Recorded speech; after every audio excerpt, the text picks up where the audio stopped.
My name is John Witcombe. I'm the Dean of Coventry Cathedral in England. If you're from the UK, you probably know two things about Coventry.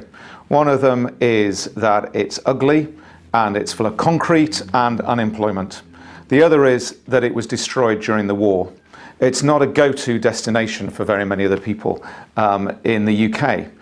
But it's a place where we think that we're onto something really important. There's a rich vein that runs through Coventry, and it's run through it for the last 75 years. And its roots lie in the Second World War, and it's a vein of reconciliation. We are onto the hope for the world, which we believe is found in reconciliation, not in revenge. This emerges really from our history. It's not a history which we would have chosen. It's a history which was forced upon us, but it was a history which, under the grace of God, has given us a place from which to speak into the brokenness of the world, the brokenness of people's lives. It's a history through which light shines through the cracks of what happened to us. And to help you understand that, I need to just tell a little bit of the story. In 1918, the Church of England was creating some new dioceses, and it created a new diocese in Coventry, and it chose the great medieval church of St Michael's, which was beautiful and which had been, the construction had started back in the 14th or 15th century. And it chose that church as its new cathedral. Nobody took too much notice of it, really. We've got a lot of big cathedrals like that, or a lot of big churches like that in England. But in November 1940, something devastating happened. There was a great air raid on Coventry. Some 6 days earlier, the Allies had bombed the city of Munich in the home district of Germany, Bavaria, from where Hitler had come, and he had ordered a devastating response. The 14th of November, a Thursday night, was the night when that response hit us in Coventry. At 7:20 in the evening, the air raid sirens went off, and the all clear was not sounded for 11 hours. 500 Luftwaffe bombers crisscrossed the city in a carefully designed attack under the codename Moonlight Sonata. An ironic tragedy, really, for a beautiful piece of music, which now somehow is always associated with that night of devastation for us. First, the bombers dropped heavy shells to take out the major arterial routes and the water mains and the communications. Then they dropped smaller shells to puncture holes in the tops of buildings. And then some 36,000 incendiaries designed to set the whole of the beautiful medieval city centre on fire. In the course of that night, some 4,000 homes were destroyed, some 40,000 damaged, 100 factories were destroyed, 600 people lost their lives, and the old St Michael's Cathedral went up in flames. The next morning, the devastation, as you imagine, was absolutely terrible. But the leader of the cathedral community at the time, Provost Dick Howard, walked into the smoking ruins. He'd been on the roof the night before, trying to clear the incendiaries off, but eventually he had to give up as the fire took hold. And he walked back into the remains of his cathedral the next morning, and he said the most extraordinary thing. He said, "We will rebuild as a sign of hope and as a sign of peace."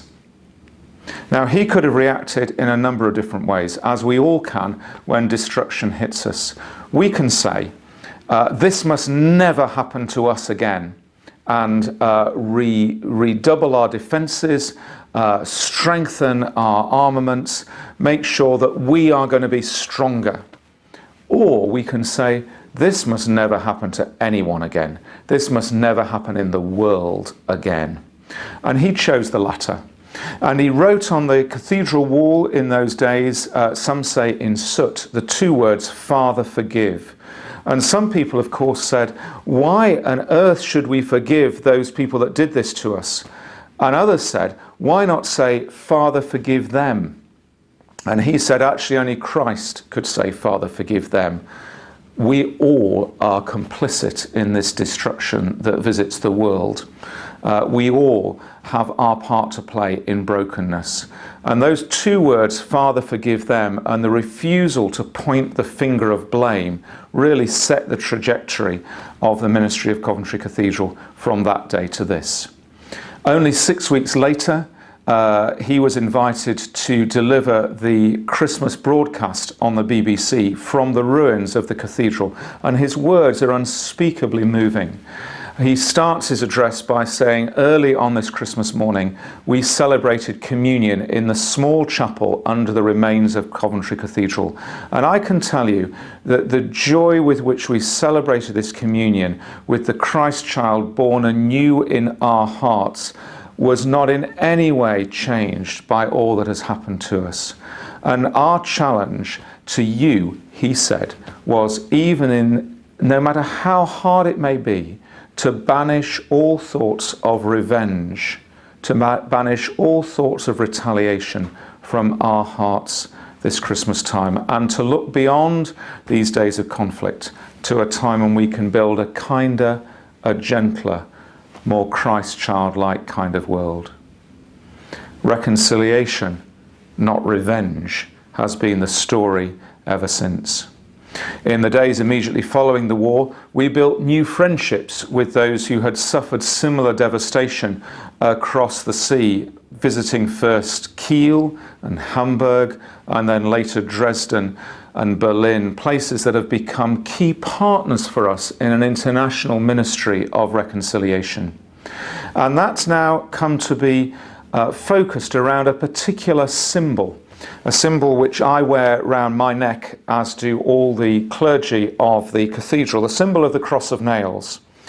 In the days following the destruction of the cathedral, a local priest walked into the rubble, and as you can imagine, the scene was terrible, but throughout it were scattered great medieval nails which had fallen from the burning oak timbers. And a local priest took 3 of those nails and he bound them together into this Coventry cross of nails, the image of which I wear here. And it was a symbol of God's presence in the midst of the worst imaginable destruction. His presence in the midst of that destruction through Christ and the message of the cross. In the days following the war, attention was given to how to rebuild the cathedral, and there was a competition won by an architect called Basil Spence. And he came up, I think we would still say today, under the inspiration of God, with an extraordinary vision of a new cathedral built next to the ruins, not actually taking the ruins away. So the ruins still stand today as a scene of brokenness, as a scene, actually, we say, of honesty about the destruction in the world. And next to them is a new cathedral. It's glorious, it's huge, and it's beautiful. And it has at its far end an incredible tapestry 70 feet high, the size of a lawn tennis court, an image of Christ in glory. And actually the back of the cathedral, the new one, is also a huge glass window. So you can see into the new from the ruins, and you can from the new cathedral see out to the destruction of the old. And so what you've got in Coventry now is a journey from destruction through healing to hope, a journey from the cross through the resurrection to the promise of Christ in glory. It's a journey that invites people that come to make their own personal inward journey of transformation, of destruction, of pain, of whatever brokenness they have known, to somehow finding the presence of God in Christ in the midst of that, but also to begin to find a way of playing their part in the transformation of the world. We have a core text in Coventry. It's from 2 Corinthians chapter 5, verses 18 and 19. God was in Christ reconciling the world to himself, and he has given us the ministry of reconciliation. We believe it's not our job to reconcile the world. God has done that in Christ. it's our job to help people come together to discover the reconciliation that God has already achieved in Christ. And that now unites us in this worldwide community of the cross of nails. It's a community which is held together by that image of the cross. It's held together by a prayer, a litany, which we're going to say in just a moment. It's held together by a common commitment to three major priorities: healing the wounds of history, learning to live with difference and celebrate diversity, and building a culture of peace. Looking to the past, dealing sometimes with issues of truth and justice and pain, but then also looking to the present to actually recognize the diversity that's amongst us, not to be scared by it, not even to try and resolve it, but to enjoy it, and then to find a way of walking forward into the future to build a culture of peace. We believe in Coventry that God has made us to be part of a diverse world, and that diversity can bring deep challenges. Our challenge is to walk into the space of that diversity, to make space for other people to learn to listen to each other, to look into each other's eyes, and to commit to walking together into the future. It's a challenge to walk into that space, which can sometimes be conflicted and can sometimes be hard.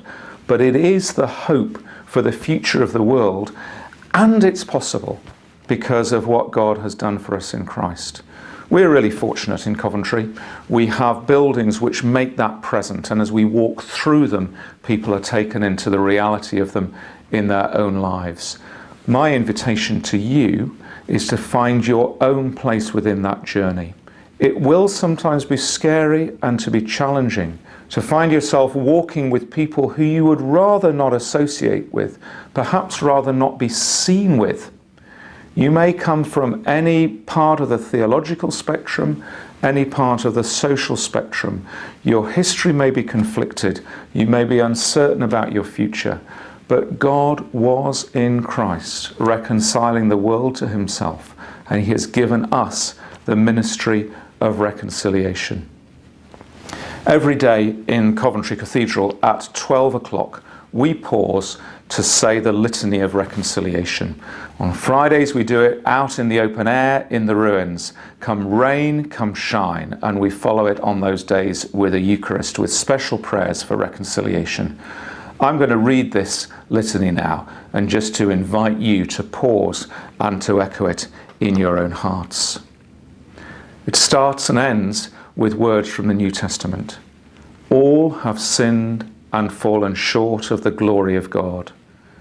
The hatred which divides nation from nation, race from race, class from class.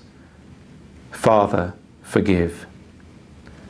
The covetous desires of people and nations to possess what is not their own. Father, forgive. The greed which exploits the work of human hands and lays waste the earth. Father, forgive. Our envy of the welfare and happiness of others. Father, forgive. Our indifference to the plight of the imprisoned, the homeless, the refugee. Father, forgive. The lust which dishonours the bodies of men, women, and children. Father, forgive. The pride which leads us to trust ourselves and not in God. Father, forgive. Be kind to one another, tender-hearted, forgiving one another as God in Christ forgave you. May you know his peace and his strength to walk forward with others into his new kingdom.